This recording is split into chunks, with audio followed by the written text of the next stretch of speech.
so that we are good.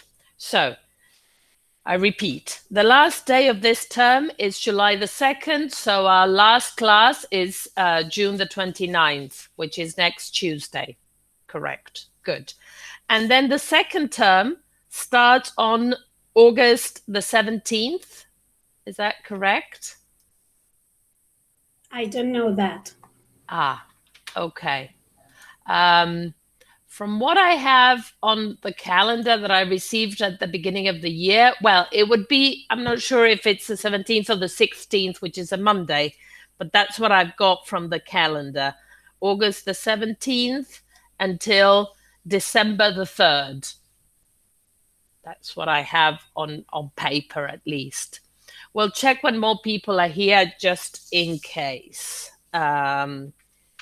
Because there's something I want to do for the second half of the term, which is send you an invitation through calendar so that you all have it in your calendar with the meet address and with everything, and so that the recordings that we make go to your calendar. But I'll explain all about that later on. I don't know if that happens in any of the other classes you're taking. Maybe you, no.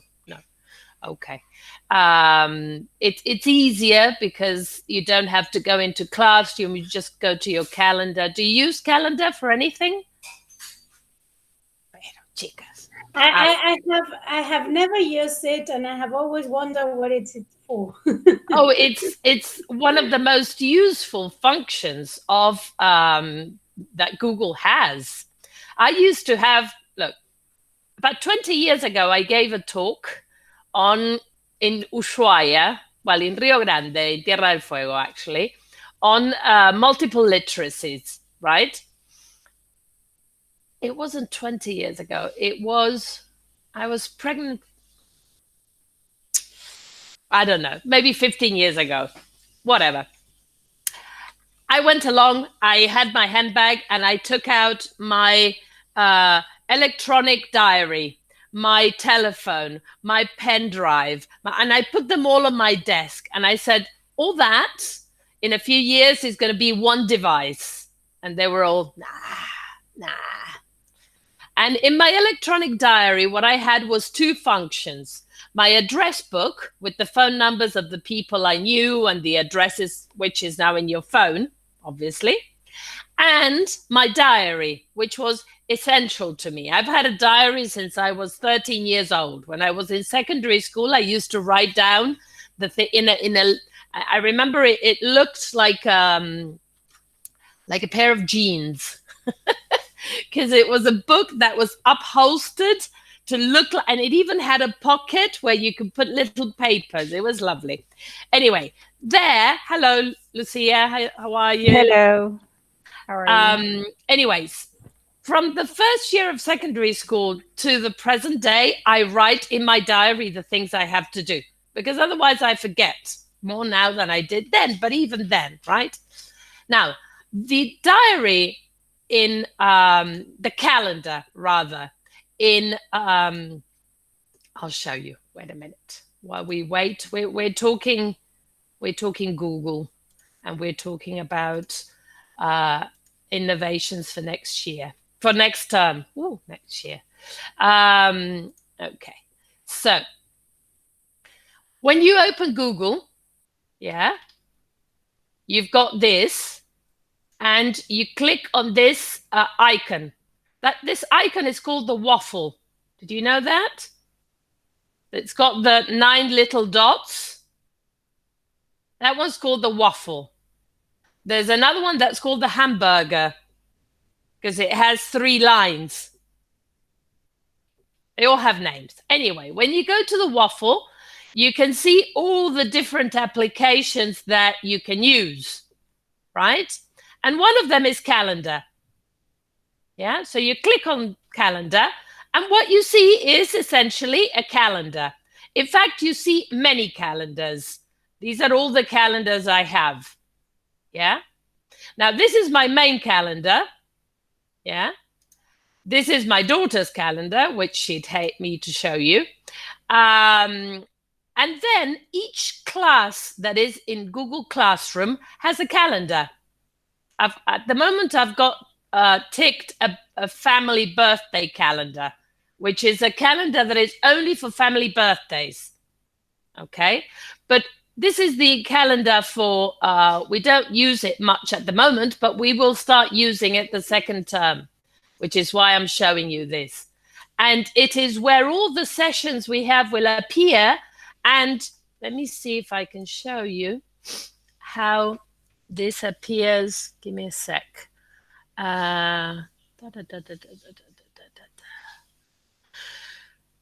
Does this calendar have? No. I'd have to go to another account to show you what I want to show you, I think. Because one thing is you can put in your calendar things manually, right? So I've put, for example, this class manually, right? And the benefit of putting it in the calendar, for example, is that you can get it to repeat every Tuesday. So you put it in once and you get it to repeat, right? But you can also invite guests, right? So I make a calendar entry and I let you all know, and you accept that invitation and it appears in your calendar, right? And the added benefit of this is that, as I was saying before many people came in, good morning, everybody, is that when you use this in conjunction with Meet, the recordings for the individual classes appear in the calendar. So you go, say, to today's session, and you would have two little icons, one for the recording and one for the chat. I find it super useful. Say, for example, this, right, which is my son's hockey. He has hockey training, right? So I invite other people in my family. I put it in the calendar and I invite them, and they get automatically the invitation and it goes into their calendar. And my kids do the same thing with me. When they expect me to take them somewhere, they let me know through calendar. So it has a lot of uses that are very helpful. And you can have different calendars, as you can see here, for different purposes. When you have a classroom, if you open your calendar now, because you are in a classroom, in a Google Classroom, I mean, it will automatically show you that this calendar, which is the calendar which doesn't have anything because we haven't been using it as a calendar, but and because it doesn't have the dates and the times input, but we will. In the second term, we will. And this all started, everybody, good morning, everybody who's been coming in, with me checking with Gabriela and Macarena the dates that we have for the end of this term and for the beginning of the next. And they were confirming with me that this term finishes on July the 2nd, yeah, which is next week, which means that if we look at our calendar here, next week is the last class we have on the 29th, right? And I've got an activity planned for you, and maybe we won't have a face-to-face class because I know that you've got a lot of things to catch up for the end of the term, but I will give you a revision activity to do for the 29th, okay? Morning. Good morning, hello. I want to add that I just saw the activity on the calendar. Oh, you did? Which one? Yes, well, it says for the 29th, and it says first time revision. So I'm yeah, guessing that's but it. you saw it in the presentation. No, in my calendar. In the calendar? That's why I thought it was funny. Weird. Okay, because I didn't know I'd put it there. But never mind. Maybe the calendar reads my mind, which would be an added functionality, which is always helpful. Okay, we'll see. Does anybody know if the dates I have for the second term are correct? The 17th of August to the 3rd of December? Does anybody have those dates, or this is just a secret I'm sharing with you? Well, apparently it's the third week in August that we come back to classes, and it goes all the end. This is important because to program in the calendar, I will need those dates, right? but not to worry. I'll check. I'll confirm that those are the dates, and I'll let you know. Anyway, everything I said about calendar, we can explain again. Of course, I need your email addresses, but I've got your email addresses. I will invite the people who have been coming regularly to classes. I've been checking with some people who have told me that they have decided to drop out because they didn't have time to stay up with classes. If you know of anybody who is planning to catch up during the holidays, the winter holidays, or who is behind for any reason, but who still wants to be on the course, just let me know, because I can. Good morning, Carolina. Good morning, Cynthia. The idea is that also sending out invitations through calendar is a more secure way of organizing classes. And one thing you won't need to be able to do, for example, theoretically, is to ask permission to come into the meet, because you will be already in the meet bubble sort of thing. Anyway, another important reminder that I put in a big box with the red square around it has to do with the class log. Remember the class log? Yay, class log. Okay. You remember? Yes. I must admit that that's a serious problem I have, and I can't come over it, because whenever we finish classes, I have to rush to work, and well, not exactly to work. Prepare lunch, have lunch very quickly with my daughter, and then go back to school. And every night when I'm back, I remember, and I said, well, I don't remember. I said to myself, I must complete the class log. And then I don't know how the week is over, and here I am without the class log completed. So sorry, I'm really sorry. That's okay. That's okay. I mean, the main point of the class log is to help you revise and to help you have a clear idea of what we're doing in each class. Now, when you revise, like for the revision quiz we did, or for next week, which we will do a general revision, you can watch the videos, the class videos, and you can do the class log based on that. The easiest thing is to do it as it's happening. I'll give you a tip. If you're okay opening multiple windows on your computer, do it during the class. Well, I started to do that. Good. Before the class finishes, y voy anotando 2 o 3 que vayamos viendo, porque me pasaba lo mismo, no llegaba cuando terminaba. Okay, Carolina.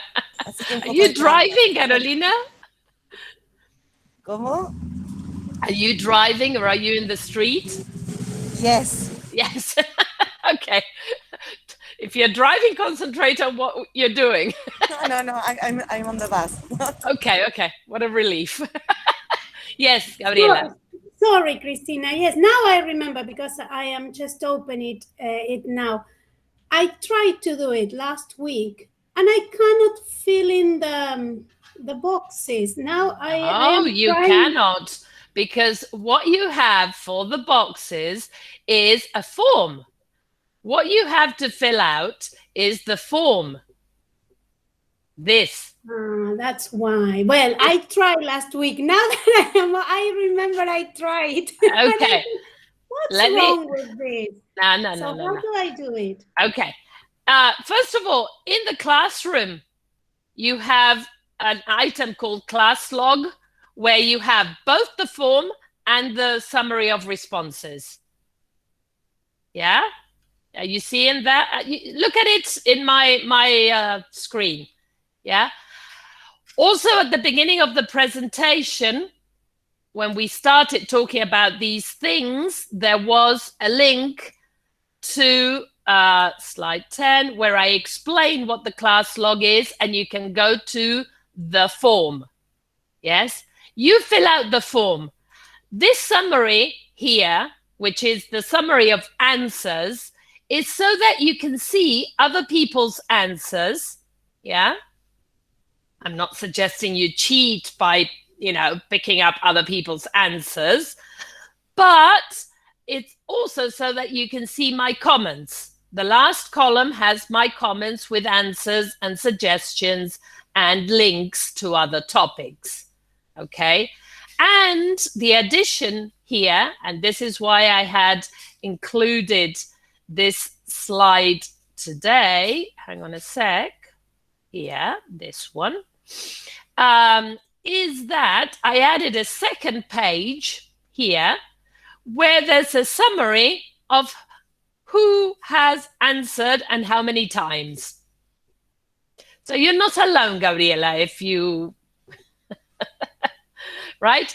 Now I remember that I've done it once 2 months ago, and yes, I first completed the form. I'm sorry, you did it twice. You did it twice, Gabriela. Yes. There you go. Then I forgot it. Yes. This is mathematical.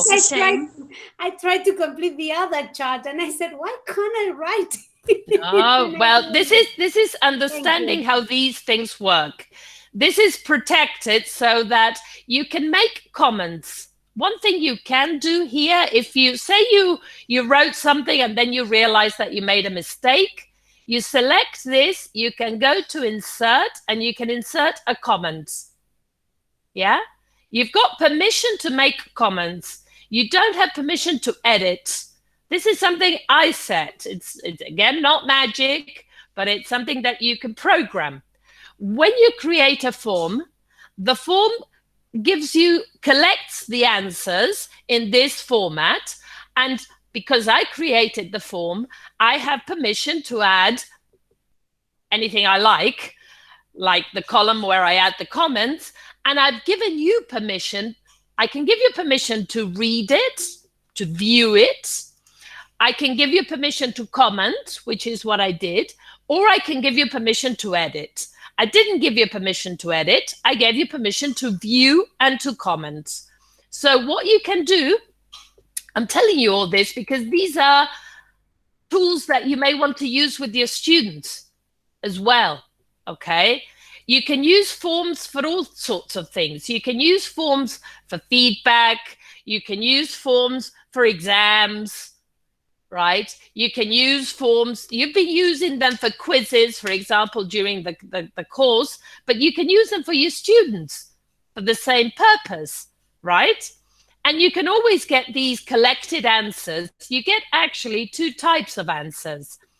What you get, this is the little pencil that indicates that I'm the editor, so I open it like that, and I can get the collected responses, which in this case is not very useful because they are text responses. But when we do the quiz, for example, which is the next thing we're going to do, which was also a form, yeah, this quiz, not everybody did it, you still have time. When I look at the 9 people did it, I look at the answers, I get these nice graphs that show me what answers people gave, right? And this is helpful because I can tell if people have particular problems with particular topics, right? And I can see the distribution of the problems. So these are very useful tools for you to use with your classes. The video quizzes that you've been doing, I created them last year and I now reuse them. It's magic, right?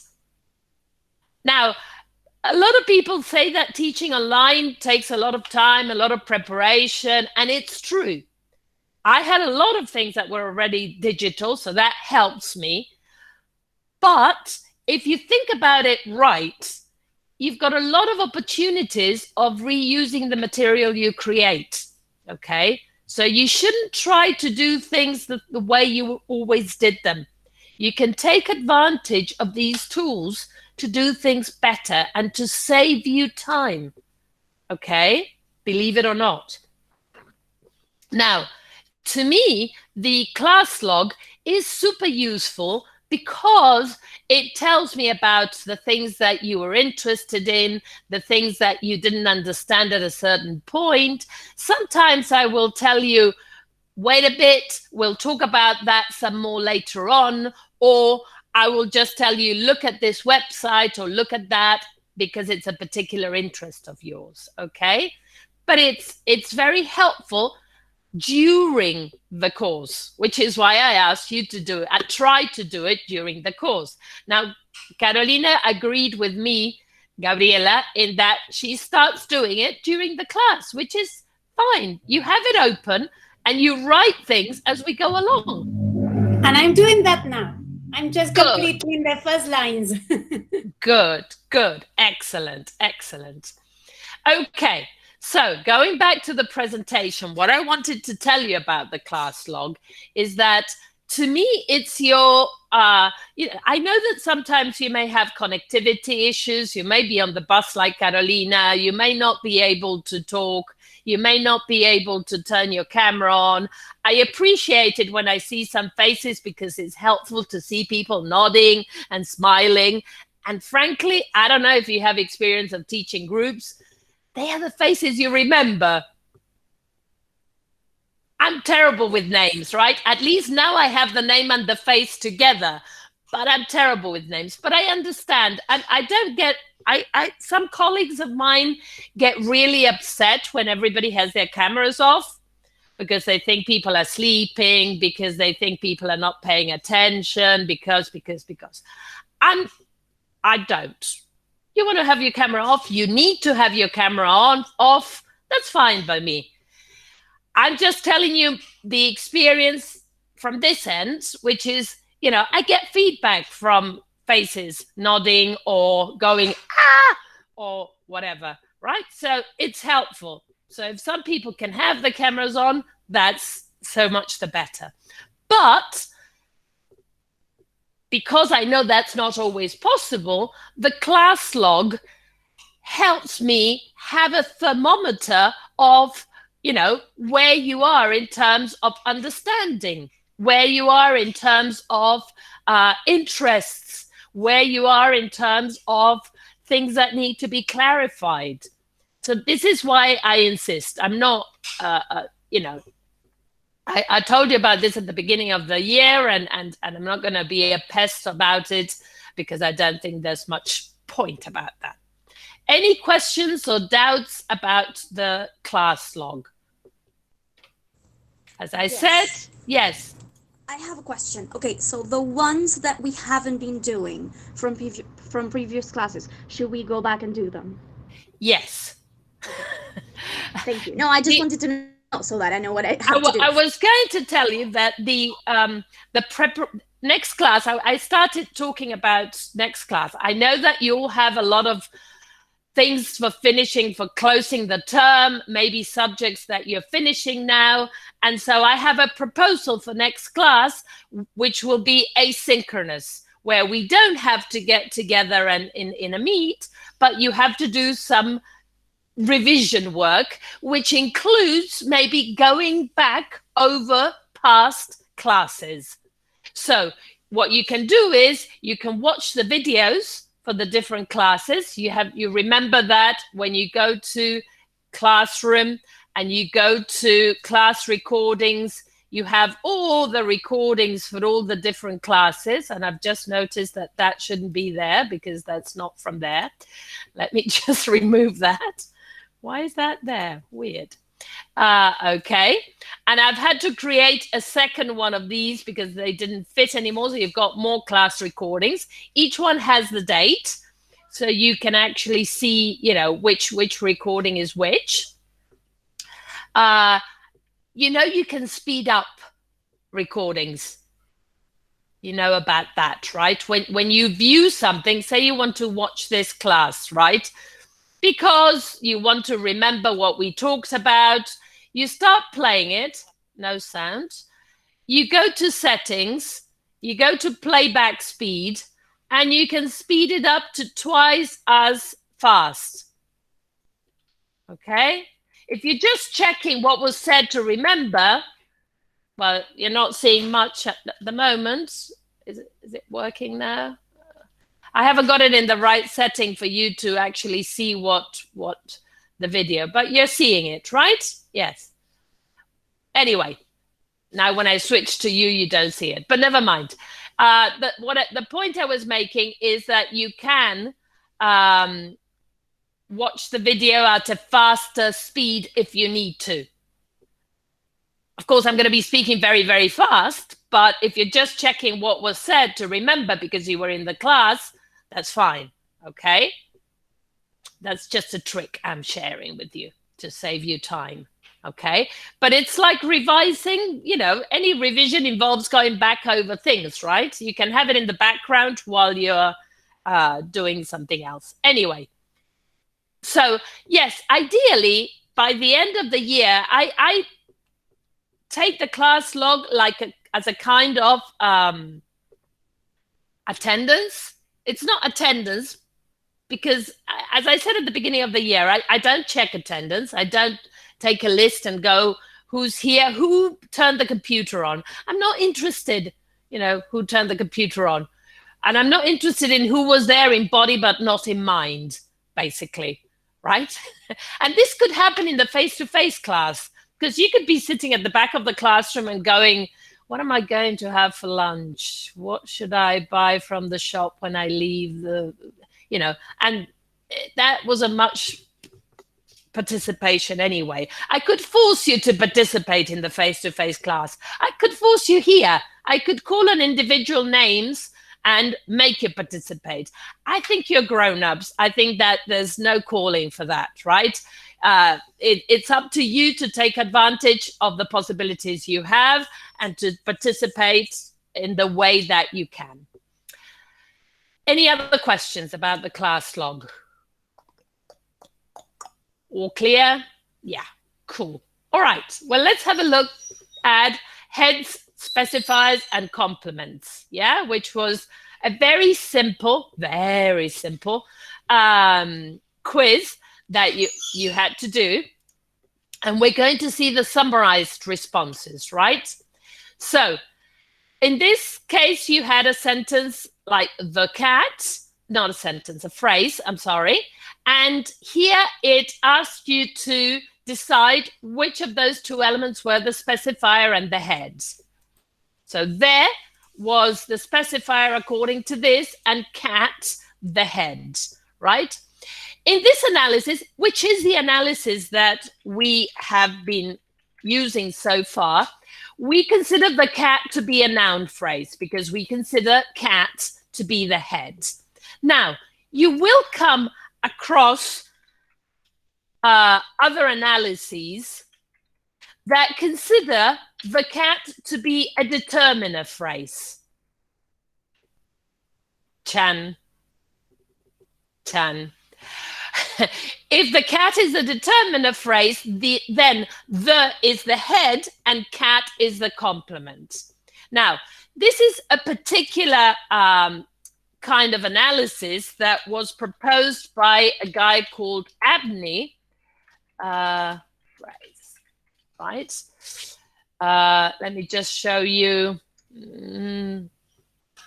Of course. For example, let's have a look at. No, let's do a simple one because otherwise. Look, you see, for example, there you have the car. What a coincidence. Those ideas. And you have the contrast between the two kinds of analysis. One where the car is a determiner phrase, and one where the car is a noun phrase. I'm showing you this because what you did is correct, following what I had told you about the way in which we analyze these. This comes from the Wikipedia entry of determiner phrase, okay? So you don't have to go very far, okay? The point about the reason I'm showing you this is that an analysis is something we do to try to understand how language works, right? It's not written in stone. It changes over time. there are different ways of representing that analysis and different ways of understanding how language works. You've been seeing this in science all these months with the virus and the vaccines and all these things, right? First they think this, then they think that, then they revise their analysis, right? And this is how science works, okay? On the basis of the evidence, you think of different ways of conceptually analyzing that evidence, that data, okay? And this was one big change. If you look at what, and it's Wikipedia, okay? In linguistics, a determiner phrase is a type of phrase posited by some theories of syntax. The head of a determiner phrase is a determiner as opposed to a noun, which would make it a noun phrase. For example, the phrase the car, the is a determiner and car is a noun. The two combine to form a phrase. And on the DP analysis, the determiner the is a head and the noun the is head over the noun car.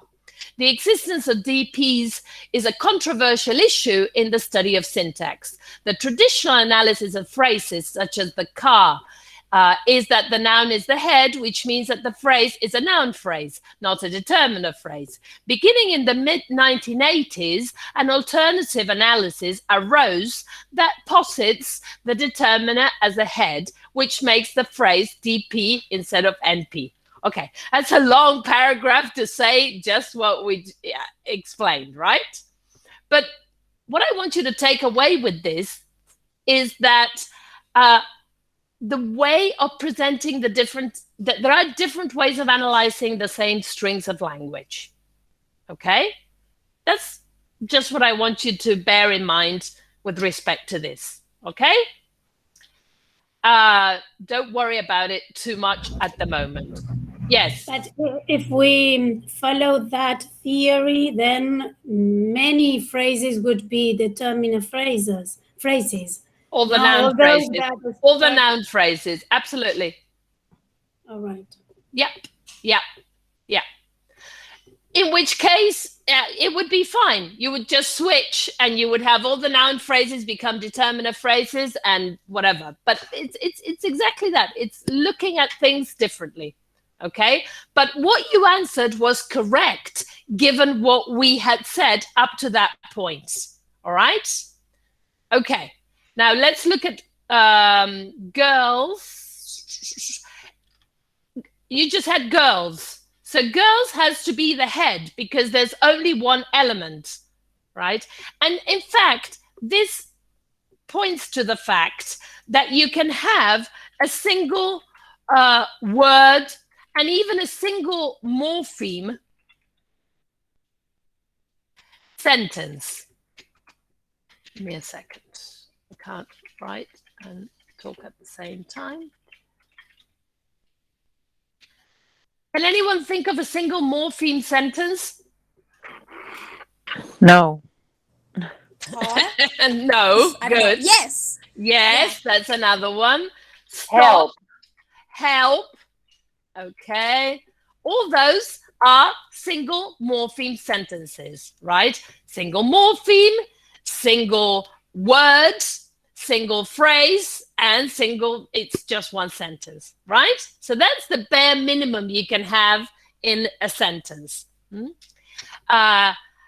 Girls can also be the head noun of a noun phrase, okay? Now, in the car, interestingly, here what we have is a prepositional phrase, so the head is in. Good. So notice that here the linear order doesn't matter. It's not that specifier comes first, then head, and then complement. Here it's in that is the head of this prepositional phrase, and then we have the car. Notice that I put the car as the complement of that preposition. You used to call that object to the preposition, right? Then you can analyze inside that phrase as well. And You can decide whether it's a determinative phrase or a noun phrase, up to you. Now, it's interesting to note that languages either have prepositions or postpositions. And this is one of many parameters that languages have, right? Spanish and English have prepositions. Japanese has postpositions. So in Japanese, you would say something like the car in, because the preposition appears after its complement.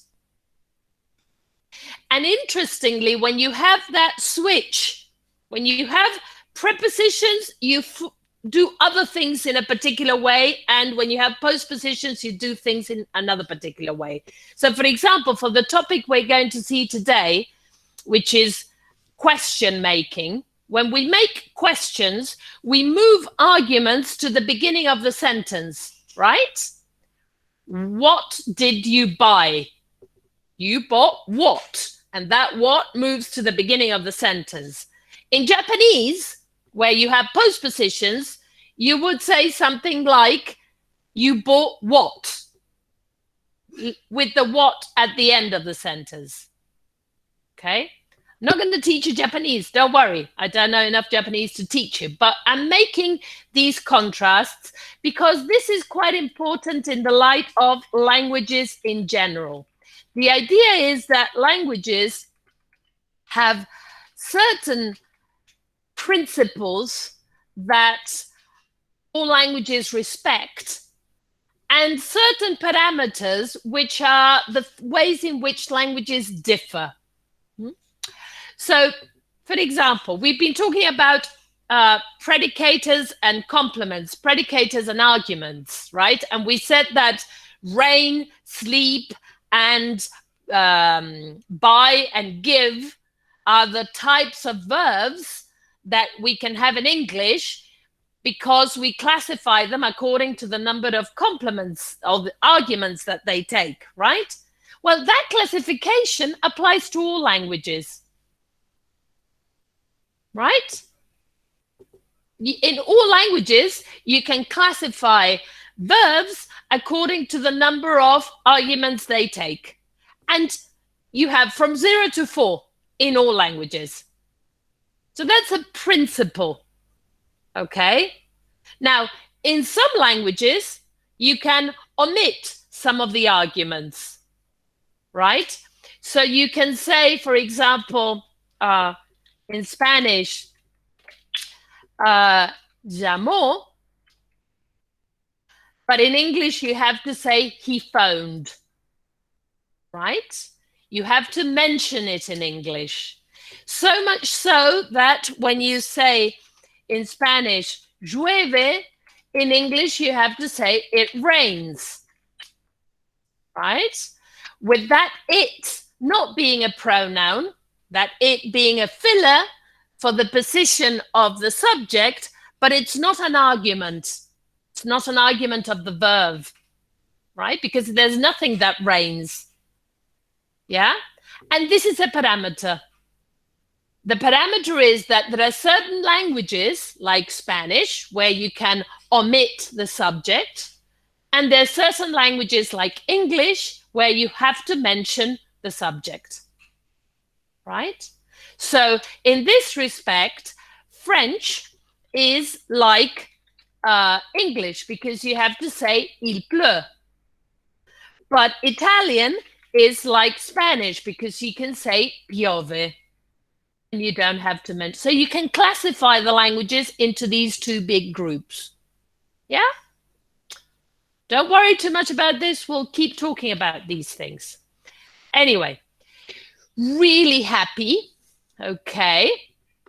Here we have that really is the specifier and that happy is the head. Okay.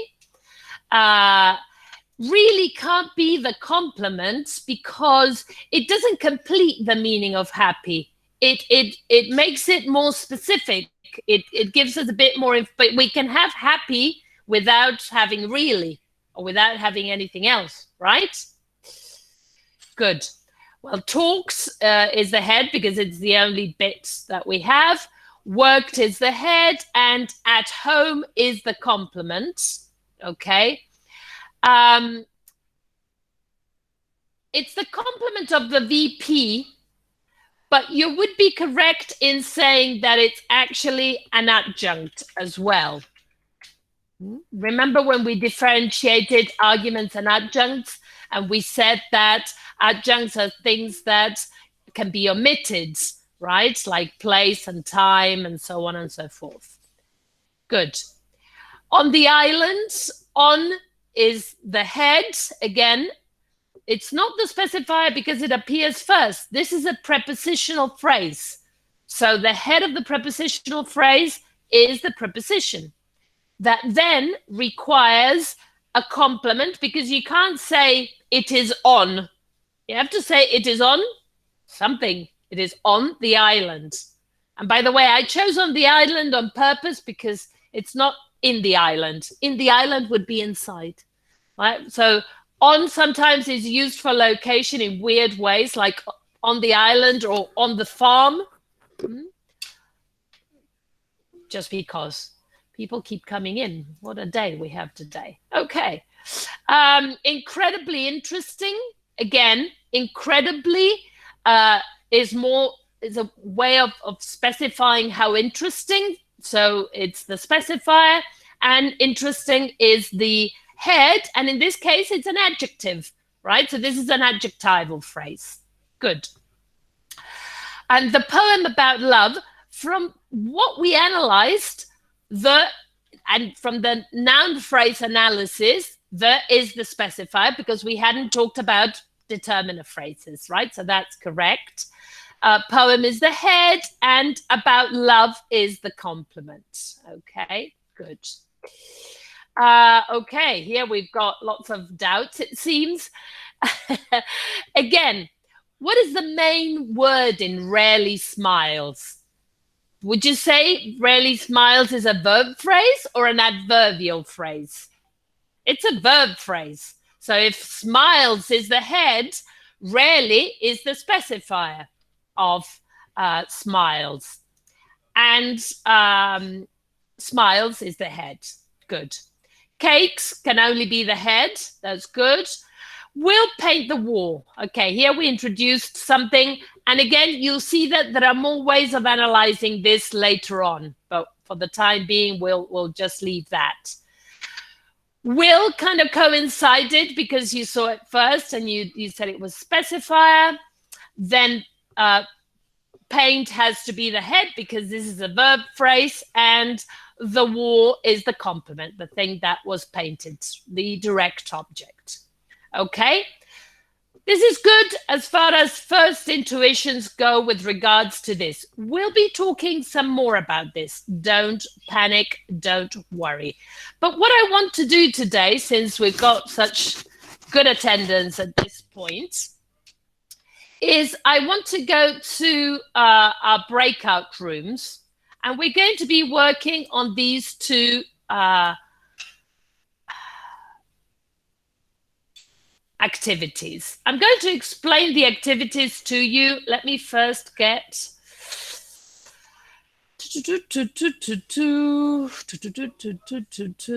let me first get the links to the groups, which are here somewhere. Okay, groups. Oh, it's too many times. No, I've got just a second. Because we're going to come back, as opposed to what we usually do, we're going to come back to the class to discuss the results, okay? So let me just take this for a minute. Okay. We're going to be talking about not fixed structures, but about the possibility of moving elements around and making questions. So, group one is going to be dealing with making questions with modal verbs, okay? Which is, how do you make, just tell me before we say anything else about this, just tell me, how would you explain question formation with modal verbs? Anybody? With modal verbs, you said? Yeah. I would say that we just have to switch the normal order of the words and put them Which before is? the What's the normal order? subject, the subject being the pronoun, the person, the one who, the doer of the action, and then the verb, in this case the modal, and then the action verb. And we should have to put them, we have to put them, sorry, the modal verb before the subject, before the doer of the action. Give me a sentence. Give me a sentence. Can you give me a sentence? Yes, what should I do? Is that? Oh, okay. Yeah, that's a WH question. Here we're thinking about. Should I stay or should I go? Should I stay or should I go? Well, that's. Yeah, should I stay? Should I stay? Okay. Should I stay? That's okay. But explain to me how you make that question from the sentence "I should stay." Right? Because theoretically, you start with the sentence "I should stay." Yeah, as Gabriela was saying, we switch first the modal verb and then the pronoun, in this case I. The verb stays, and then the rest of the sentence goes pretty much the same. Only the first part is the one that changes. So you switch the order of should, of the second word and the first word. That's what you're telling me. I mean, not in all of them. Okay. But that's what I need. I need stay. Okay. Yeah, to do the question, should I stay? Yeah. Okay. I repeat, I'm a student. Tell me how I make yes/no questions with sentences, with modals. Sorry. Explain it to me. Well, I need first place the modal, right? The modal, the first the modal, then the subject, and then the rest. And that will work for any example. Can anyone think of? No, because have to can take that form, for example. What's that? Have, can't, so that is have a modal? No, have yes, to. It is. Have to. So give me examples, because I'm not understanding. It's too abstract. Well, when we use have to, we need to use the correct auxiliary: do, does, did. Well, if it is in the future. Verb. Yes. Not like depending on the subject. So, for example, do I have to complete the task right now? For example, that could be.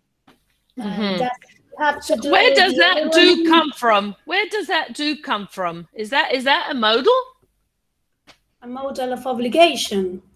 But it wasn't in the original sentence.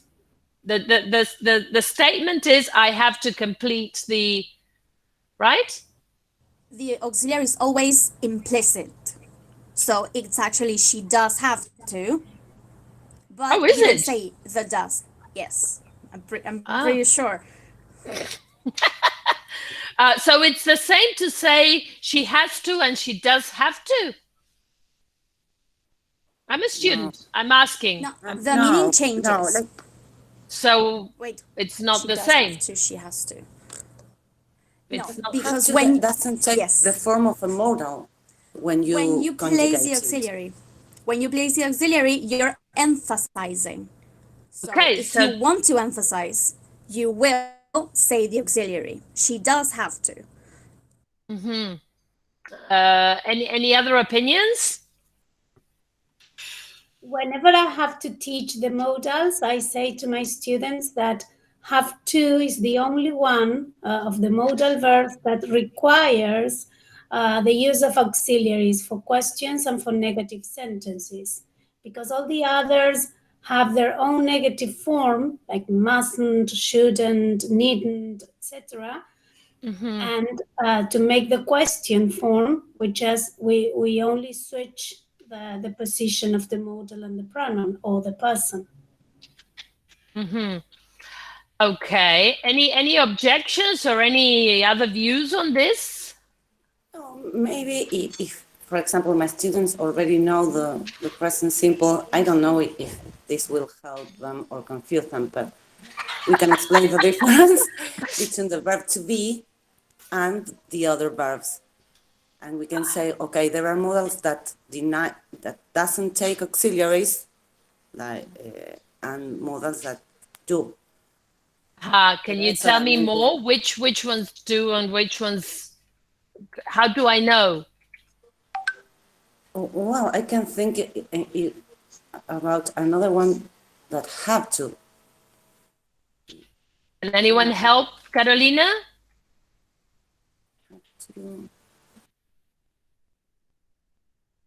How do I know if I'm, I'm trying to figure this out? How do I know?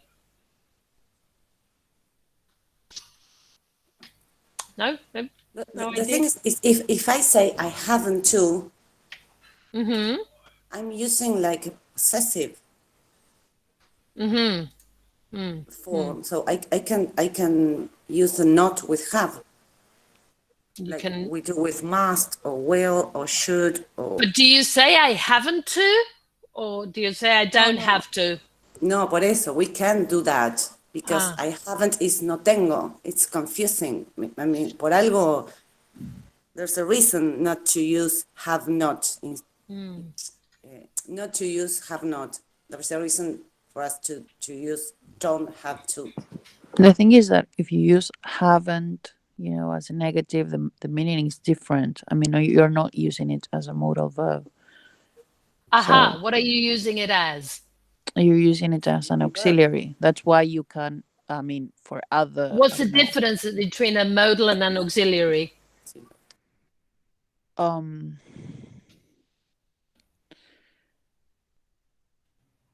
I think that auxiliaries can take the negative. I mean, can show meaning. Polarity. Modals carry meaning. And what do auxiliaries carry? Nothing, function. Nothing. Well, they carry the function of making a sentence negative or interrogative, but not meaning. Okay. Making a sentence negative or interrogative. Function. Polarity, basically. I mean. Okay. I like that idea. What does that mean? For example, that I haven't got any. That means that there's something that I'm God, I don't know how to say. It's okay. Try. Go on. No. What I mean to say is that the meaning is different from I have got something to saying I haven't got any. That's why I use have in the negative form.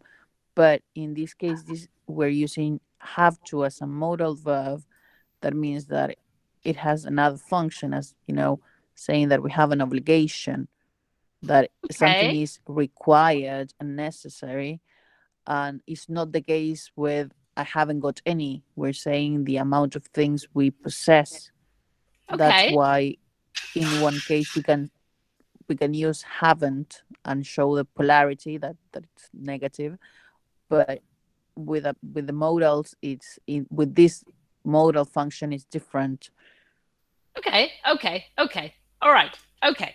Let me just run by what you have to do before we get into any more complex discussions and we lose people in the discussion.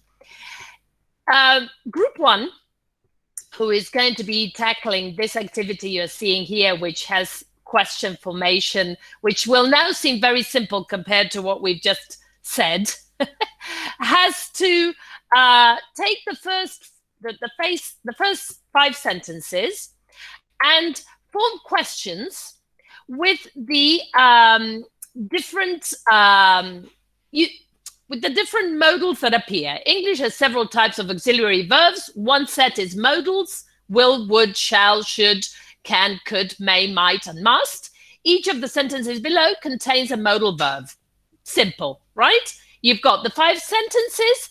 For each sentence, you've got to identify which, you've got to make a yes-no question, correct? And you will have to apply this rule that you were telling me about, which has to do with moving elements around, correct? Is that fine? Hello? Yeah. Yeah, simple. You make the 5 questions. Just a second, because I'm formatting something somewhere else. Okay. All right, let me see. Okay. All right. So far so good. Then you have, consider this rule that is presented to you as to how yes/no questions are made in English. Yeah. What you have to do is decide if this is the way this works with the examples you've proposed, right? Does it predict the questions properly? Does it have any problems, or is it okay? Yeah. Will R1 accurately generate da da da da da?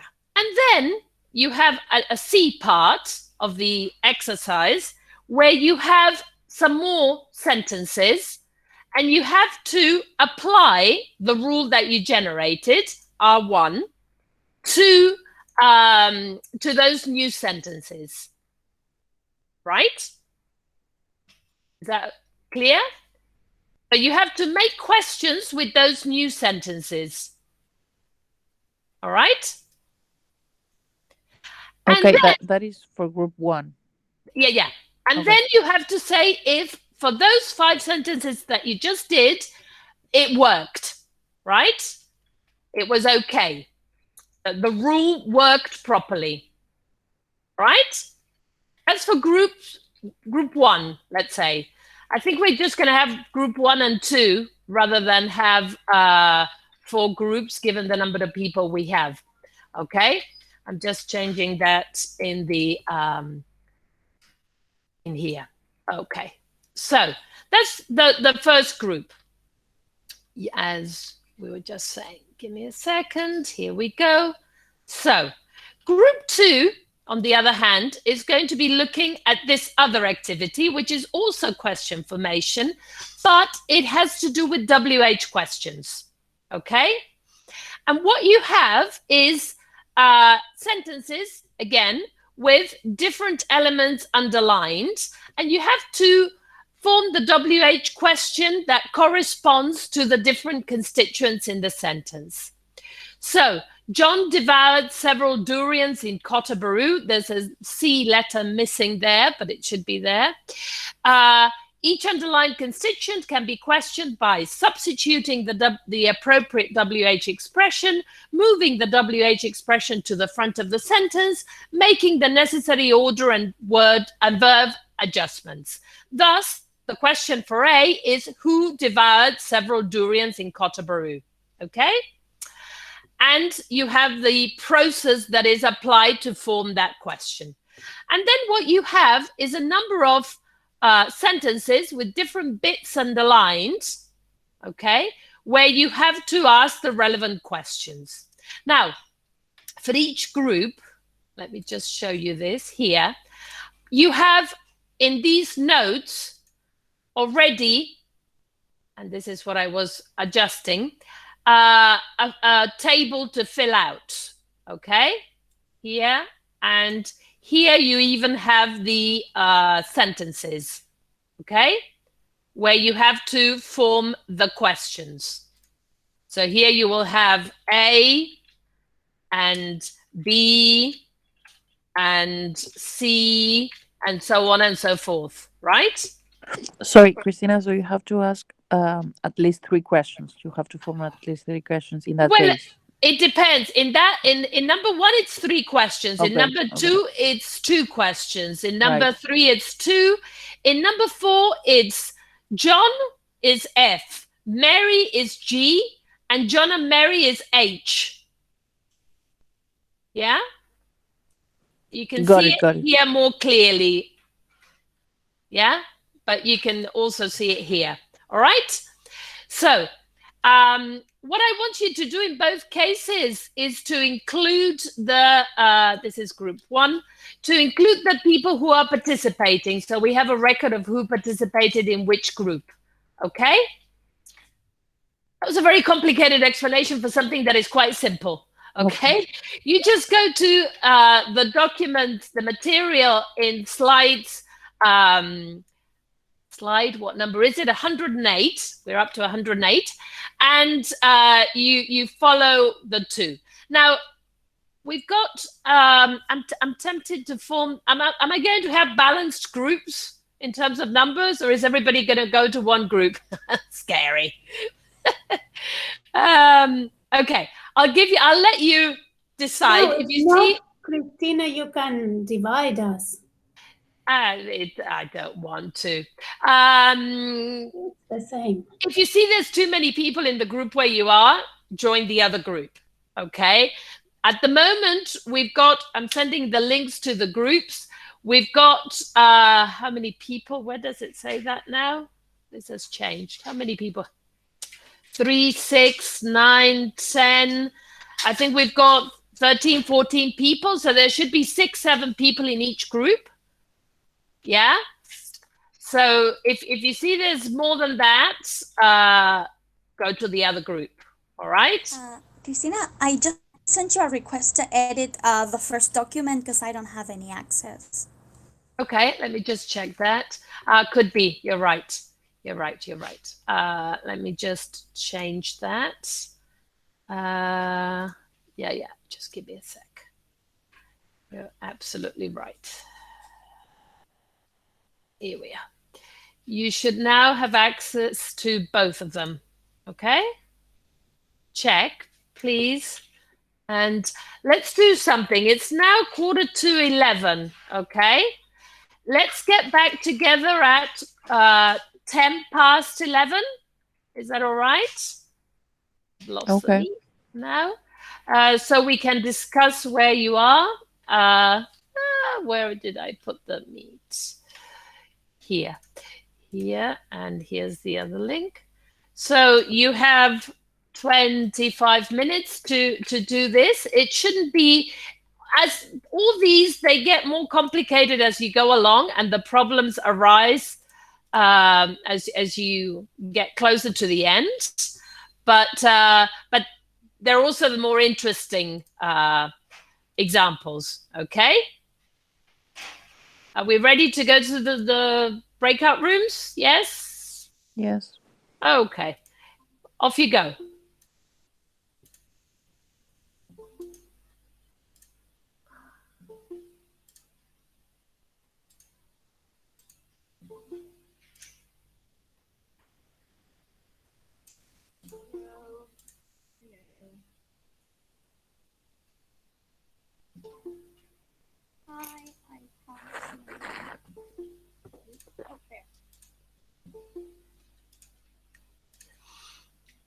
I think everybody's in group 1. Some people need to join group 2, please. You're on your own, Macarena, but I've asked people to join you. Yes, I'm waiting.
Okay, guys. On the other side. The other group is saying to each other, see you on the other side. It's a bit melodramatic. Okay. Wasn't that bad, was it? Lots of thinking it for something that's quite simple, but you see what this is all about. Let's wait until group 2 are back here. There they are coming back. Okay, so basically what you were doing, and group 2 had more sentences and more things to talk about, is you were making the 2 key types of questions that exist in any language. We have yes/no questions and WH questions.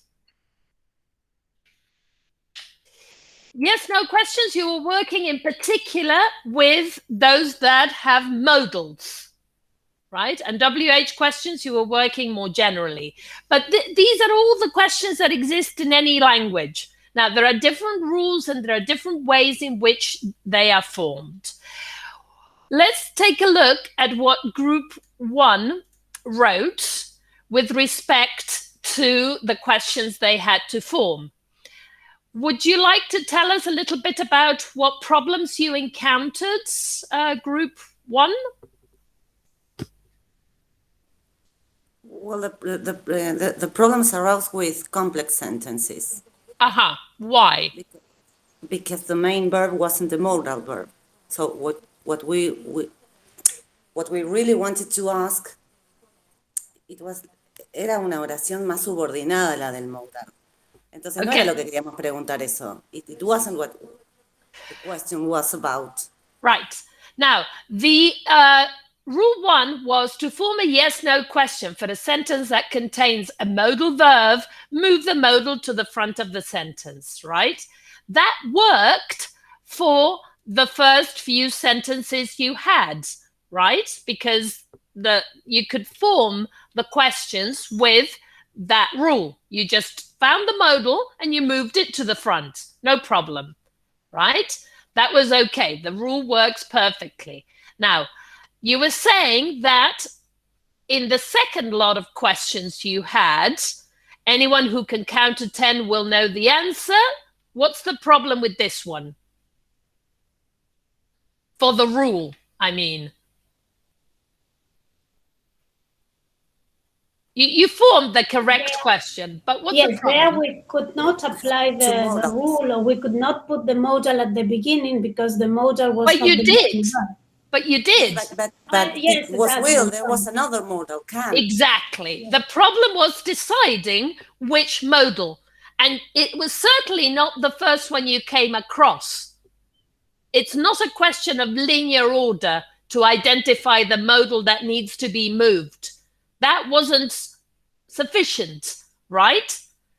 You ended up moving the second modal. There were 2 modals, you moved the second one. Why did you move the second one? If you moved the first one, you ended up with an incorrect question. How did you choose the one to move to form the correct question? To keep the meaning of the sentence even. No. It was the main sentence, the independent clause. Right. You had to identify what was the modal that was together with the main verb of the sentence. Right? You had to find which was the main verb first. Then take the modal that was with the main verb and move it. Right?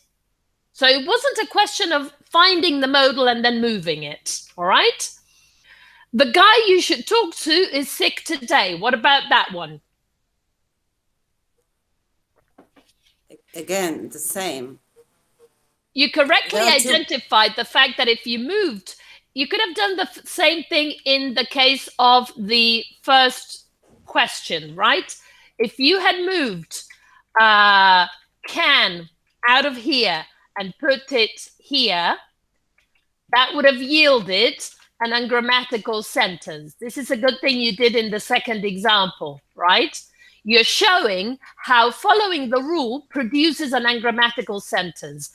This is because the rule is not complete. The rule works for certain examples, the ones you had at the beginning, but it's not enough to deal with the second lot of examples because there's something that the rule is missing. It's missing the fact that it's not enough to move the modal that is in the sentence to the front. The modal has to accompany the main verb. The first thing you have to do is find the main verb and see if there's a modal that accompanies it, like in C1, and then you move that one. But if there isn't, in the second case, is not a modal. What is? It's a copulative verb. But it's not just a verb, because in this case, you move is to the front. If it were another verb, like, for example, in seem. In seem, you don't move seem to the front of the sentence, right? In C4. You use the auxiliary. You don't even use the auxiliary. You insert an auxiliary. You insert what is known as the dummy do. Because it's not even there. It's not an auxiliary that is in the statement. You add it to form the question. What you're moving is the tense and the agreement. And you need something to carry that tense and agreement. You're taking the S from seem and you're putting it on do. You're seeing a pattern here develop? You're seeing what is happening? It's a bit more abstract than just moving words, okay? It's a bit more complicated. Okay. In the case of C3, we shall give that you also had two, okay? In this case, it was the first one, but it not because it was the first one, but because it was the main one, right? That's why you could move that one.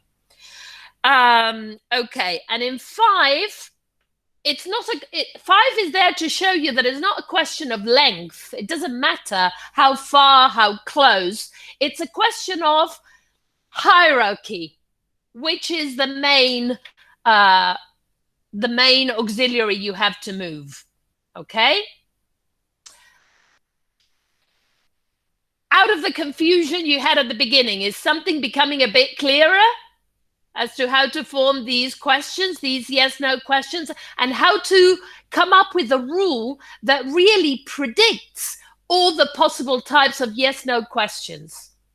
What you need at the beginning of the sentence is the element that carries some kind of information that is modality or tense or agreement. Okay? Okay, good, excellent. Now let's take a look at group 2. They had a bit of a complicated, and some are complete and some, you've got Einstein twice. That's that's a flaw in the, tell me about it. Who can tell me about this one? Well, it wasn't as easy as it looked. Of course it's not. No, we some of them, for example, 1 and 2, I think we did them quite intuitively. But when we came to number 3, that we have John and Mary and onions and garlic, we realized we couldn't separate it unless we add words, and we couldn't add more. We wanted to say something like, who likes onions and garlic aside from or apart from John? But that would make us change and add things that were not in the original sentence. Absolutely. So what's the conclusion there, which I gave you a hint for? Yeah, I don't remember the exact words. I think it was that we can split the constituents. Constituents. constituents. Okay, so this is a term that maybe we haven't come across yet, but the idea is that there are these units in language, in sentences, that are whole constituents. So for example, John and Mary are the subject of that sentence. John and Mary like onions and garlic, right? So you can ask, who likes onions and garlic? Notice that who, that like is underlined in blue. Right? That's because there's a problem with the agreement. Who likes? Okay? Because we don't know that the answer is going to be plural. Okay? So let's, yeah, good. Now, there what we have is that the who replaces the subject. We can't have a question where we replace part of the subject.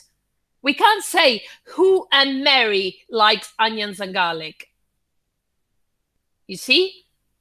And the same thing applies to the object. We can't say, what does John and Mary like and garlic? We have to ask about the whole subject or the whole object. You get it? That's the point of that question. You can't break up a bit of the subject, a bit of the object, and ask after just that bit. Okay? Now, interestingly, those two questions are formed in two different ways. Who likes onions and garlic? Who stands in the position of the subject? And the verb is modified, like we just did, to make it agree with the singular subject, because we don't know if the subject is going to be singular or plural. In Spanish, it would be different, right? ¿A quién le gusta la cebolla y el ajo? O ¿a quiénes les gusta? Fíjense que hay concordancia. Because in Spanish, we can say ¿a quién o a quiénes? But in English, we can't. Who is always singular. So the verb has to agree with who. Now, what we don't have when we're asking this subject question is the do support, the dummy do that I mentioned in the other question, in the other exercise. And that appears in number 1. In number 1, you have who emptied the liquid, and no change applies to the verb. But when we're asking about the object or the place, we need to have did. You see that? We have the WH word and then did. That we've taken the inflection from the verb and we have it on that did. Yeah. Why can't we use? Why English doesn't use auxiliary with who? Why? Very good question. Very good question. It has to do with movement, which is what all this is about. Yeah, we realized in the last one about the restriction of movement. Absolutely. The last one is I'll come back to your question, Carolina. The last one is a restriction on what is known as nesting. What you have in the last one is Mary felt Barbara wanted Herman to ask Carol to fire Timothy. Look at, it's like a nest, right? A nest, it's like a basket inside a basket, right? You've got these embedded sentences that are inside other embedded sentences. You can take out of the embedded sentence a little bit, but not that much. Now, could you ask a question? You don't have a question for R, right? Could you ask this question? Who did Mary feel wanted Herman to ask Carol to fire Timothy? Is that correct? Ya no saben qué está bien y qué está mal. No, un marido just, importante. Yeah, literally, because we started. Mary felt. Yeah. Okay. Looking at the way we were using the verbs, and we just got so mixed up in that. Literally, nothing seemed like a possible option. Yeah. Okay. Porque ese who no se refiere al sujeto, sino como al objeto. Por supuesto, o sea, la respuesta es Bárbara. Yeah? In R, that question that I just wrote, the answer is the object. It's Barbara. Right? Now, can I say who did, let me see, Mary feel Barbara wanted to ask Carol to fire Timothy? No, that's wrong. That's wrong. Exactly. Let me just find the asterisk here. There. Can we take out Mary felt and say who did? No, if you take out Mary felt, it's a different question. Okay. You get the point? So you can question the subject and you can question the objects, but you can't question the elements in the embedded sentences inside the object. You see that? You see the point here? Yes.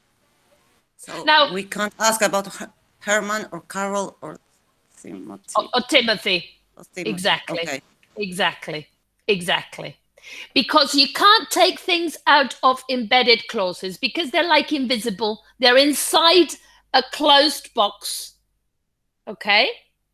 So what we're seeing here, of course, you were never taught this when you were taught to ask questions in English, right?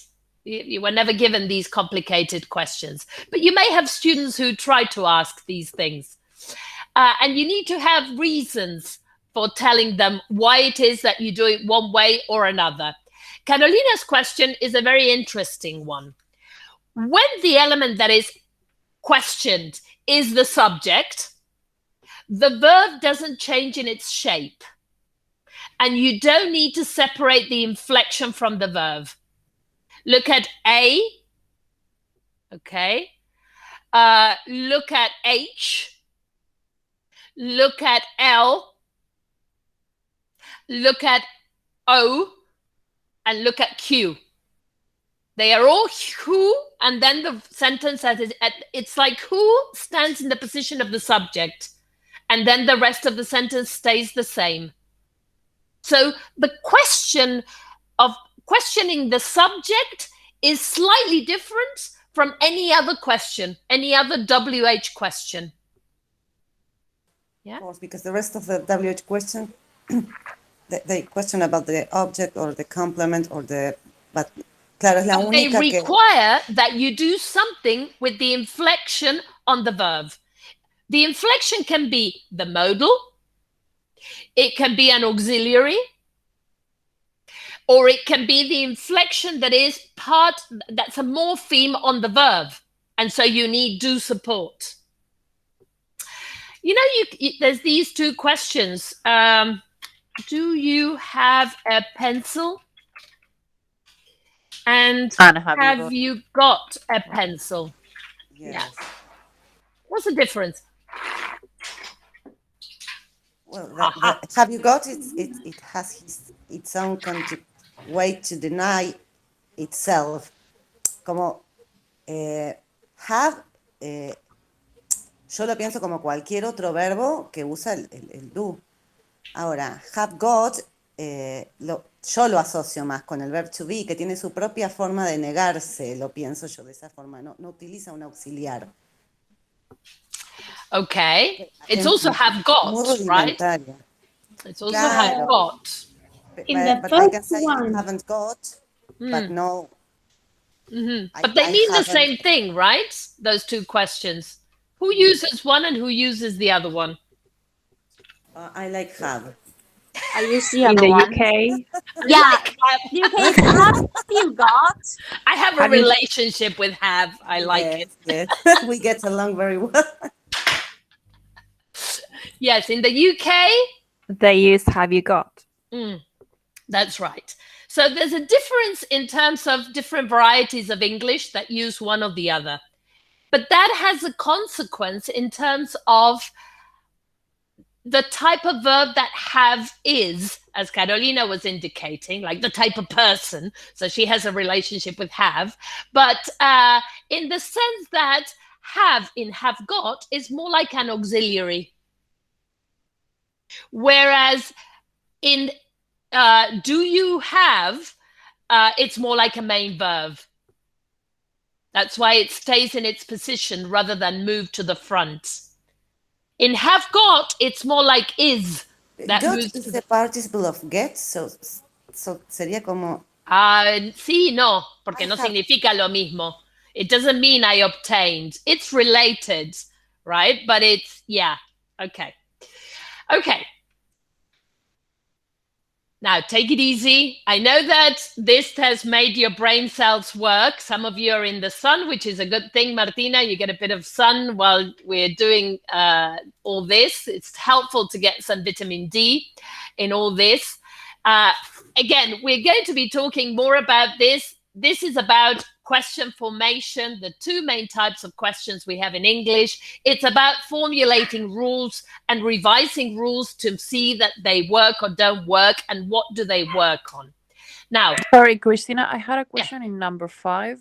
The last one, the one about Jackie. Yes, Jackie has no idea how this computer works. We're not sure. Who has no idea how this computer works? Fine. What? Yeah. Okay. What? Jackie has no idea how. What? Now, do you think that's a correct sentence? That's why. But we were racking our brains, and okay. I mean, we started doing the last one before number 5. So we Can anyone propose an alternative to that one? No more fuel to do that one. What does Jackie? Yes, that's what does Jackie have no idea how it works. Okay, how it works. Very good. This is a typical mistake that people make when learning the language. What is it that people usually do? They omit that it, right?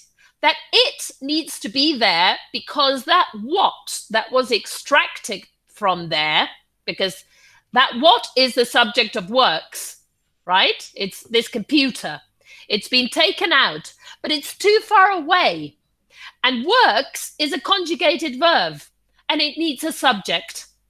So that it is a bit like the it in it rains. Not exactly, but it's a bit like that. It's there for grammatical reasons. It's called a resumptive it. It has the same reference in the world as what. It refers to that same thing that works. Yeah? Yes, thank you. Does it make sense? Now, there's also another problem with this one. Who solved this problem first? If you want to, when you did this for E, you were not questioning Einstein, but by Einstein. And you also changed the voice of the verb. If you had just done who was this problem first solved by? If I write it properly, that would be better. Look at that, what happened? What happened there? Then you also have by whom was, okay, this problem first solved. Okay. Well, what you did there is to change the voice, no, because you used the passive voice in the question. Who was the solved it by? was passive voice. Yes, but the question that the girls did was not in passive. Right. Exactly. That's why I just marked that. That was the issue there. You made it into an active sentence, which is not exactly the idea. The idea was to retain the passive voice in the question, right? To see how you can ask a question in the passive voice. And you have to do the tricks that I did there. You either leave the preposition at the end or you move the preposition to the front. And then when you have the preposition in the front, you have to use whom because it's the objective form. There are differences between those two questions in terms of who would use them and when and whatnot. We'll go back over this, but let me just run by because we're running out of time and I want you to look at a few things. I've given you a Moti Lieberman video to watch on this. It's also in your classroom here, and there's a quiz associated with it. It's more on movement, okay? Then I've given you some reading to do on movement from this book. You've got the link to it, and you can have a look at chapters 10 and 12 that deal with this. I'm going to move... Well, this we're going to leave for after the break, after the holidays, because otherwise you're having too much to do now. And the last thing I want you to do, as I mentioned, next class, I know you're closing up your subjects and you've got a lot to do. So what we're going to do is an asynchronous session. We don't have to meet at this specific time, but by the end of next Tuesday, I expect you to have done some of this. So we will do a general revision of the contents covered so far, and this is what I want you to do.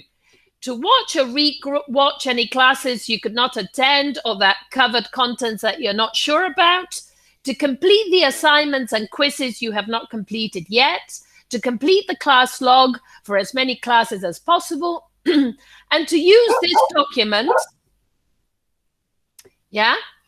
to complete the any questions that you have about any topics. So the idea is that you will write a question here. When do we move? When do we insert do in a question? And then you write your name after that. And then you write here movement, for example, or question formation. Oops. And then maybe somebody else can point to an answer. And you can write the answer here and your name after the answer. Okay? So I'm interested both in the questions that you ask and in the answers that you can provide. So as you watch and rewatch the material and go over the reading or go over the assignments or whatever, I'd like you to think of questions that, you know, you may be able to answer, other people may be able to answer, to see if we can put together some useful questions and answers. Is that clear? Yeah, so we're not going to do a meet next class then. I thought you might use the time to do this and to finish up some other things that you may need to do. Is that okay? Okay. Just checking. I'll miss you. Yes. I don't know. I think So we will see each other in August. Yes, I was saying at the beginning of the meeting that I think that the term starts again on the 16th of August. Yeah, so long. I mean, I love it, but still, it feels like you've got time to catch up. You've got time to do all the reading that you haven't done, to do all the assignments that you haven't done, and to use this opportunity to think of questions. What I said at the beginning is that I'm going to send you an invitation via calendar for the second half of the term, so that everybody has that invitation in their calendars and they can access their... I don't know if it's been very technologically intense, because I know I use PDFs and Google Docs and breakout rooms, and sometimes you go into the breakout rooms and you go, I can't find, and I'm on the phone, and I don't want to overwhelm you with the amount of technology, but at the same time, I want to, use the possibilities we have to give you a range of ways of looking at things. Of course, something like what we just did with the questions and answers, we could have done with a photocopy in the classroom, and you would have got together with a photocopy and you would have written it on the paper. And I think it's easier for us this way. We have everything at hand.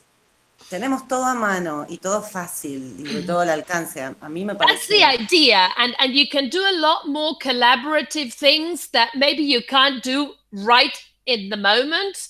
But I know that it may, I know that you've got other activities, and I know that you've got, families and work and other things to balance, and it may be complicated at times. But there's a range of ways in which you can understand the topic. For example, the videos used to be very difficult. I used to, a long time ago, borrow the television to plug in and to use a DVD to show a video. But, I had to book it. Sometimes I couldn't get it. Sometimes it didn't work. Now you can watch it, and we don't have to do it in class time. We can use class time to clarify doubts. We can use class time for you to discuss these problems. And I think that's a more productive use of the time. But it does take a little bit of organizing. And I know that at some points it may seem chaotic, but are you a bit more used to it now than you were at the beginning? Maybe? Yeah, it's also quite engaging. I mean, I get a lot of ideas for my classes. So thank you, really. In my case, it really makes my life easier because, estamos con un montón de materias, el laburo.